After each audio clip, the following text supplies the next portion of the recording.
2026 आने वाला next year, क्या आने वाली है बैंकिंग सेक्टर में वैकेंसीज और क्या करना होता है उसके लिए आज हम लोग इस चीज पे पूरा डिस्कशन करने वाले हैं। और आज हम ये भी देखने वाले हैं कि टॉप 6 ऐसी कौन सी जॉब हैं जो हमें बैंकिंग सेक्शन के अंदर मिलने वाली हैं और जो हर साल देखने को मिलती हैं। क्या चाहिए होता है, जो बच्चे हमारे लास्ट ईयर में हो उनके लिए ये खास वीडियो, जो लास्ट ईयर में है या फिर उनका अभी अभी ग्रेजुएशन खत्म हुआ है या फिर वो आने वाले 1 से 1.5 साल में अगले साल तक वो अपने सेशन को खत्म करके ग्रेजुएशन कंप्लीट करके बैंकिंग की जॉब की तरफ जाना चाहते हैं। बैंकिंग की जॉब के अंदर क्या होता है और कैसी जॉब होती है। तो भाई एक मैं बोलूं बहुत ही शानदार सी जॉब जिसे आप सिर्फ 6 महीने के अंदर ले सकते हैं। थोड़ा सा अजीब लगा होगा कि सर 6 महीने में कोई जॉब कैसे ली जा सकती है। ली जा सकती है। आज हम उन्हीं 6 जॉब्स के बारे में डिस्कशन करेंगे जिनको हम अगले 6 महीने के अंदर अगर प्रिपरेशन करें और डेडिकेशन के साथ प्रिपरेशन करते हैं तो हम उन्हें ले सकते हैं। आइए देखते हैं उसी के बारे में। तो सबसे पहली चीज आपके सामने आने वाला है वो टॉप 6 जॉब्स हैं क्या। पहले तो मैं आपको इनके लिए बता देता हूं थोड़ी सी चीज कि इन सभी के लिए आपको किसी भी चीज की एक्सपीरियंस की जरूरत नहीं होती। मतलब आपके पास कोई एक्सपीरियंस सर्टिफिकेट नहीं चाहिए इस जॉब को पाने के लिए। दूसरी एक बहुत इंपॉर्टेंट चीज, हर साल आते हैं ये एग्जाम। मतलब अगर किसी बच्चे का एक पेपर खराब हो जाता है तो बैक टू बैक अगले 1 से 1.5 महीने के अंदर दूसरा पेपर भी आ जाता है। दूसरा खराब होगा तो तीसरा आ जाएगा, तीसरा खराब होगा तो चौथा आ जाएगा, चौथा खराब हो जाएगा पांचवा आ जाएगा। तो मतलब बैक टू बैक ये 1 साल के अंदर वैकेंसीज आती है और जिसमें एक बैक टू बैक एग्जाम भी होते हैं। आज हम लोग इसी पर डिस्कस करेंगे कि वो क्या वैकेंसीज हैं, कैसी वैकेंसीज हैं। सबसे पहले नंबर पर जो वैकेंसी हमारे सामने आती है और जिसे हम फिल करते हैं और हम लोग उसके लिए वेट भी करते हैं बहुत ज्यादा, वो वैकेंसी बैंकिंग के बच्चों के लिए कौन सी है जिसको बच्चा चाहता है। सबसे नंबर 1 SBI PO। SBI क्या होता है भाई? State bank of India. बहुत से लोगों के घर में लोग जाते भी होंगे, है ना, कई लोगों का अकाउंट भी इस बैंक के अंदर होगा। तो आज इसी के बारे में जान लेते हैं कि इसमें जॉब कैसे मिलती है। तो भाई इसके अंदर 2 तरीके की जॉब आती है। एक आती है क्लरिकल लेवल की और एक आती है ऑफिसर लेवल की। ऑफिसर लेवल की जॉब को हम क्या बोलते हैं? प्रोविजनली ऑफिसर, और इन शॉर्ट में उसको हम बोलते हैं PO। ठीक है, तो आज हम इसी के बारे में जानने वाले हैं।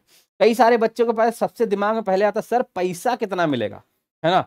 तो पैसा कितना मिलेगा, कितना रुपया मिलता है इस नौकरी को करने पे। क्योंकि भाई जब हम 21-22 साल की उम्र में होते हैं ना, जब स्कूल कॉलेज से निकलते हैं तो मन में आता है बस एक बढ़िया सी जॉब मिल जाए और बढ़िया सी जेब में पैसे आने लग जाए, 2-3 साल के अंदर मैं बढ़िया से एक कार खरीद लूं, मस्त घूमना शुरू कर दूं, है ना।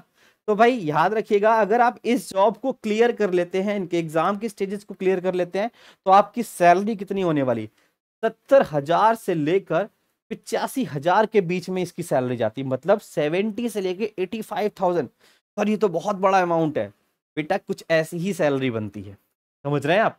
कुछ ऐसी ही सैलरी आपकी बनती है। इन हैंड सारे अलाउंसेस को मिलाने के बाद आपकी जो सैलरी बनती है वो 70,000 से लेकर 85,000 तक के बीच में बनती है। अब सर ये बीच में क्यों बनती है, फिक्स क्यों नहीं है? दिमाग में आएगा। तो बेटा हर स्टेट के अकॉर्डिंग अलग अलग हो जाता है और हर जगह के सिटीज के अकॉर्डिंग होता है। A ग्रेड सिटीज होती हैं, B ग्रेड सिटीज होती हैं, C ग्रेड सिटीज होती है, तो वेरी करता है। बट मिनिमम तो आपको 70 मिलेगी ही मिलेगी और मैक्सिमम आपकी 85,000। ग्रेजुएशन कर लिया सर। सर कैसे करेंगे ग्रेजुएशन? तो मैंने B.Com कर रखा है।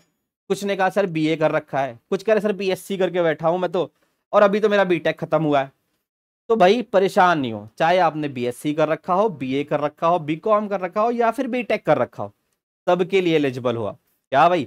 ये वैकेंसी के लिए आप सभी एलिजिबल हो। यहाँ पे सिंपल ग्रेजुएशन।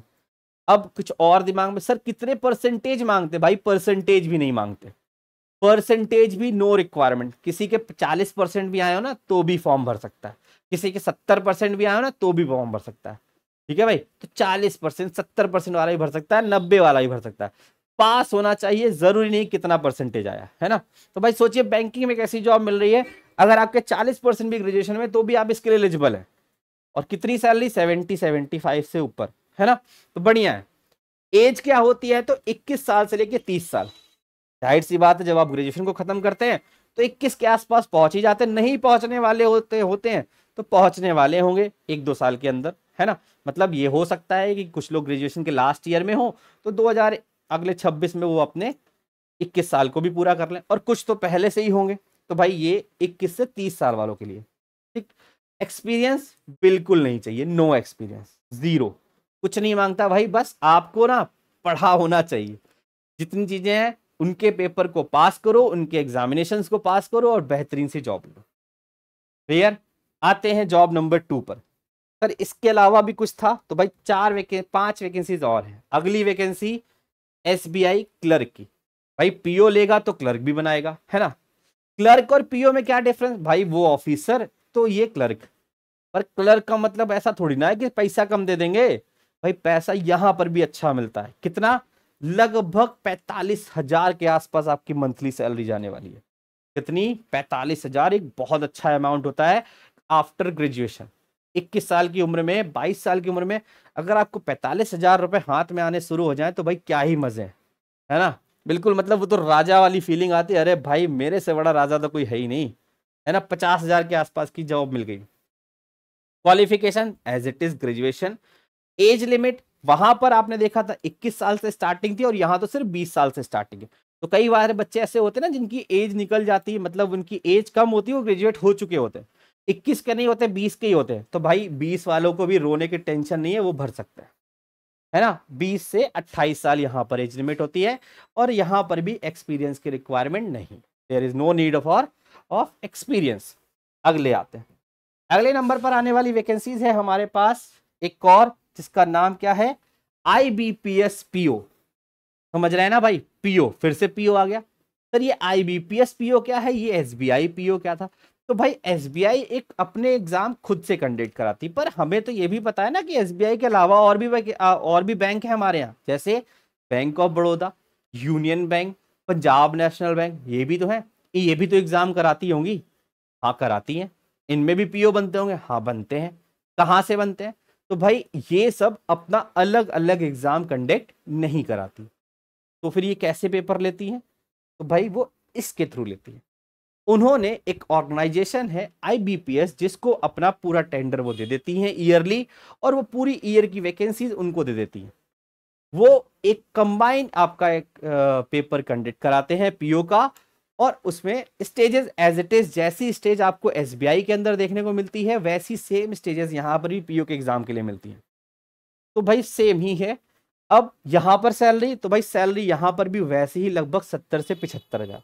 एसबीआई से आईबीपीएस की सैलरी, मतलब एसबीआई नेशनली आपकी बैंक जो है उससे, और बैंक ऑफ बड़ौदा के पीओ की सैलरी में ज्यादा डिफरेंस नहीं, 2 से 4,000 रुपए के आसपास का डिफरेंस होता है।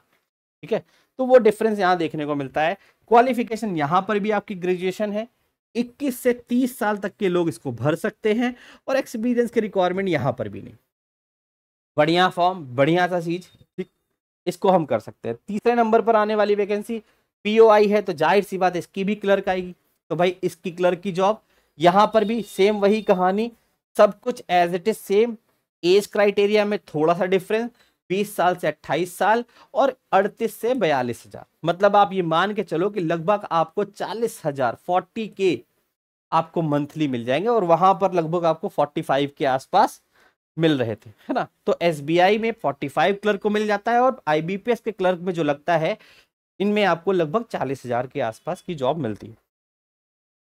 उसके बाद 5वें नंबर पर आने वाली वैकेंसीज कौन है, तो आरआरबी पीओ। ये क्या है सर, देखो भाई एसबीआई में जॉब मिल गई तो अच्छी बात, टॉप लेवल की। आईबीपीएस में जॉब मिल गई तो bank of Baroda, union bank, इससे मिल जाएगी। पर कुछ हमारे बच्चे ऐसे भी हैं जो गांव साइड से आते हैं, और उन्हें चाहते हैं कि उनको उनके ही एरिया में जॉब मिल जाए, जिस स्टेट के है उसी स्टेट में मिल जाए, क्योंकि पीओ में अगर आपकी जॉब मिलती तो आपको किसी और स्टेट में भी जाना पड़ सकता है, आईबीपीएस में और एसबीआई में। बट जैसे आरआरबी वाले में आते हैं, तो यहाँ पर बच्चा चाहता है कि उसे उसी के स्टेट में जॉब मिल जाए, है ना। तो भाई आरआरबी होता है regional rural bank, it means ग्रामीण बैंक। हिंदी में क्या बोले, तो इसे हम ग्रामीण बैंक बोलते हैं। यहां पर पेपर जो आता है आपका इजी आता है in the comparison of SBI, IBPS. यहां पर जो आरआरबी का पेपर आता है वो इजी आता है, बट पेपर इजी आता है, पैसा कम नहीं मिलता। पैसा यहां पर भी बढ़िया मिलता है भाई, 75,000 के आसपास बन जाएगी। इतना 75,000 के आसपास बन जाएगी। और ये वैकेंसीज एक ऐसी वैकेंसी है, ये वो बच्चे वो ज्यादा भरते हैं जो गांव साइड से बिलोंग करते हैं। क्यों? क्योंकि यहाँ पर एक आपको बहुत अच्छा फायदा मिलता है। पता है क्या? पिछले जो 2 एग्जाम आपके थे वहां पर आपके पास 3 सेक्शंस में एग्जाम होगा, प्री में, प्री मेंस और इंटरव्यू। अगर आप पीओ का जॉब दे रहे हैं, पीओ के लिए अप्लाई कर रहे हैं, तो वहां पर आपको प्री मेंस और इंटरव्यू देना पड़ेगा। और जो प्री और मेंस के सब्जेक्ट हैं उसमें ज्यादा डिफरेंस नहीं है, मतलब प्री में 3 सब्जेक्ट और मेन में 4, मेंस में 4 सब्जेक्ट आने वाले हैं। बट यहाँ के प्री में आपके पास 2 ही सब्जेक्ट आते हैं और मेंस में आपके 4 सब्जेक्ट आते हैं। मतलब यहाँ प्री पास करने के लिए आपको सिर्फ 2 चीजें पढ़नी है, मेंस पास करने के लिए चारों चीजें पढ़नी है। ये है चीज। तो सर ये गांव के बच्चों के लिए फायदेमंद कैसे हुआ? तो बेटा जब हम बैंकिंग के एग्जाम आईबीपीएस या आरआरबी आईबीपीएस या फिर एसबीआई के हम एग्जाम देते हैं, तो वहां पर आपको जो एग्जाम मिलते हैं प्री लेवल में 3 सब्जेक्ट्स मिलते हैं, मैथ्स, रीजनिंग और इंग्लिश। और जब मेंस में जाते हैं तो मैथ्स, रीजनिंग, इंग्लिश और जीए ऐड हो जाती है। बट जब आप आरआरबी के पेपर की तैयारी करते हो तो यहाँ पर आपको जो पहला पेपर देना है, प्री देना है, वहां पर आपको प्रीलिम्स में मैथ्स और रीजनिंग मिलेगी। जब आप मेंस में जाते हो तो मैथ, रीजनिंग, इंग्लिश के साथ साथ हिंदी भी ऑप्शन में रहता है। आप इंग्लिश भी दे सकते हो या फिर आप हिंदी दे सकते हो, दोनों में से जिसमें मन आए वो दे दो, पर 2 में से कोई एक। और जनरल अवेयरनेस। तो भाई यहाँ पर थोड़ा सा इजी हो जाता है, क्योंकि हिंदी जब ऐड ऑन में आती है ना, तो भाई जो हमारे हिंदी वाले क्षेत्र के बच्चे हैं ना, उनको बस थोड़े चेहरे पे खुशी आ जाती है, क्योंकि हिंदी भाषी वाले बच्चे भी इसको आसानी से भर पाते हैं और कर सकते हैं। इसी के साथ यहाँ पर क्या रिक्वायरमेंट है? तो same as it is requirement आपके पास ग्रेजुएशन है। और यहाँ पर जो एज है वो 18 साल से 30 साल होती है। अगर आपने पिछले आईबीपीएस और एसबीआई के पीओ के बारे में देखा होगा तो वहां पर जो एज लिमिट थी वो 20-21 से स्टार्ट हो रही थी, बट यहाँ पर 18 से ही स्टार्ट हो जाती है। ठीक है भाई? तो 18 साल यहाँ पर एज और नो एक्सपीरियंस रिक्वायरमेंट। अगले नंबर पर आने वाला चीज क्या है, ये देख। नंबर 6 पर आने वाली जॉब, इसी में जब आप पीओ में बनेंगे तो भाई क्लर्क भी बन सकते हैं। तो 6ठे नंबर पर आने वाली जॉब कौन सी है? आपकी क्लरिकल की। यहाँ की सैलरी में थोड़ा सा चेंज मैं कर देता हूँ, क्योंकि यहाँ पर थोड़ा सा गलत प्रिंट है, बट ये नहीं है उसकी सैलरी। यहाँ की जो सैलरी है वो ये नहीं, यहाँ की सैलरी आपकी लगभग जाती है कितनी? 40 के अराउंड। मतलब आप ये मान सकते हैं कि 40,000 के आसपास इसकी भी सैलरी जाती है, जस्ट लाइक अ एसबीआई आईबीपीएस क्लर्क के अराउंड। जैसे क्लर्क की आप देखते हो तो 40 के आसपास जाती है, तो इसकी भी लगभग 40,000 के आसपास ही जाती है। एक बढ़िया सी जॉब है भाई, इसको लेना ना बहुत आसान है और सबसे इजी पेपर आता है इसी का, सबसे इजी पेपर आता है इसी का आता है। और यहाँ पर आपको भी क्या होना चाहिए? ग्रेजुएट होना चाहिए। ग्रेजुएशन आपने बीटेक कर रखा हो, वो कर रखा हो, बीए कर रखा हो, बीएससी कर रखा हो, कुछ भी कर रखा हो, फर्क नहीं पड़ता, बस ग्रेजुएट होना चाहिए और नो एक्सपीरियंस की रिक्वायरमेंट। ठीक है सर, कैसे प्रिपेयर करें? दिमाग में आ गया होगा इतनी देर में, तो आ गया ना कि सर कहाँ से प्रिपेयर करें, कैसे करें? भाई जॉब तो बढ़िया है, पैसा भी अच्छा मिल रहा है, 50,000 के आसपास की नौकरी क्लर्क में, और पीओ के लिए लगभग 75,000 की जॉब। कैसे करने वाले हैं हम इसकी प्रिपरेशन? तो भाई समझते हैं। यहाँ पर छोटी सी चीज हम पहले समझ लेते हैं कि इसमें आता क्या क्या है। तो भाई यहाँ पर जो आपके सब्जेक्ट्स आपको देखने को मिलेंगे वो 4 सब्जेक्ट देखने को मिलेंगे, mainly maths, reasoning main subjects हैं। अगला इंग्लिश और जीए, जिसको हम बोलते हैं जर्नल अवेयरनेस। ये 4 मेन सब्जेक्ट्स आपके हैं। अगर आप एसबीआई लेवल के प्रीलिम्स को देने जाते हैं तो वहां पर स्टार्टिंग के ये 3 सब्जेक्ट्स मिलेंगे, और जब आप मेंस देने जाएंगे तो आपको ये 4 सब्जेक्ट्स मिलेंगे। तो ये आपका सिलेबस है। अब इस सिलेबस को प्रिपेयर कैसे करें? ये सर मैथ तो समझ में आता है, ये रीजनिंग क्या है? बीटेक वाले बच्चों के बारे में कभी कभी डाउट आता है, और इसकी रीजनिंग कैसे आती है, रीजनिंग में हमें कहाँ से पढ़ना पड़ेगा, कैसे पढ़ना पड़ेगा, सब बताता हूँ, परेशान नहीं होइए। इंग्लिश और उसके बाद जीए। अब इस इंग्लिश के साथ हिंदी का ऑप्शन किस एग्जाम में मिलता है भाई? तो वो मिलता है आप सभी को आरआरबी में। कहां पर? आरआरबी के पीओ और क्लर्क दोनों में यहां पर हिंदी का ऑप्शन आपको मिल जाता है। सर प्रिपेयर कहां से करना है, कुछ तो बता दो। रीजनिंग कैसे प्रिपेयर करेंगे, मैथ्स कैसे प्रिपेयर करेंगे, और बाकी चीजें कैसे प्रिपेयर करेंगे। तो भाई अगर आप इंडिविजुअली रीजनिंग की प्रैक्टिस करना चाहते हैं, जैसे कुछ हमारे ऐसे बच्चे होते हैं जो पहले से प्रिपरेशन कर रहे होते हैं पर बहुत अच्छा नहीं कर पा रहे होते, रीजनिंग में वो कुछ मार्क्स से रुक जाते हैं, कुछ उनका छूट जाता है, मतलब नहीं कर पा रहे क्वालिफाई, 1 मार्क्स से रुक जा रहा, आधे मार्क्स से रुक जा रहा, 2 मार्क्स से रुक जा रहा, ठीक है। तो ऐसी जगह सर प्री निकल जाता है, मेंस नहीं निकल पाता, तो भाई उन सभी के लिए, आप सभी के लिए एक सॉल्यूशन आ रहा है, और पूरा एक ही बैच के अंदर। वो बैच आपके सामने आ रहा है, ये यहां पर आप एक बेहतरीन सा बैच लेकर अपने रीजनिंग की प्रिपरेशन को जीरो से लेकर हीरो लेवल तक जा सकते हैं। इट मींस बेसिक्स से लेकर ब्रिलियंस तक की ये क्लास होने वाली है, जीरो से स्टार्ट होगा और एंड तक लेकर जाऊंगा मैं खुद। और प्राइस बहुत ही रीजनेबल, इतना प्राइस आई थिंक आप उम्मीद नहीं कर सकते। कितना?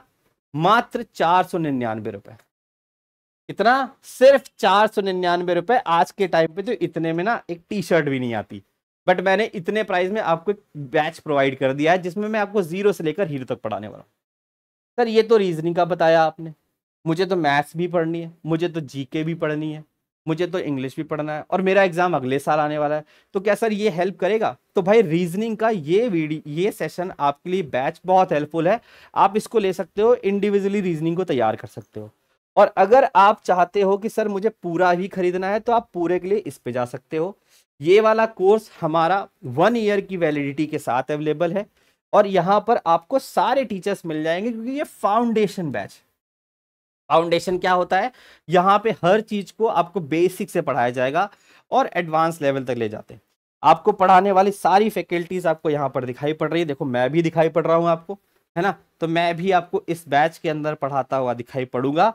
तो आप सभी लोग इस बैच को एनरोल कर सकते हैं। 6 तारीख से इसको स्टार्ट कर दिया गया है, और 10 तारीख से इसकी क्लासेस स्टार्ट हो जाएंगे।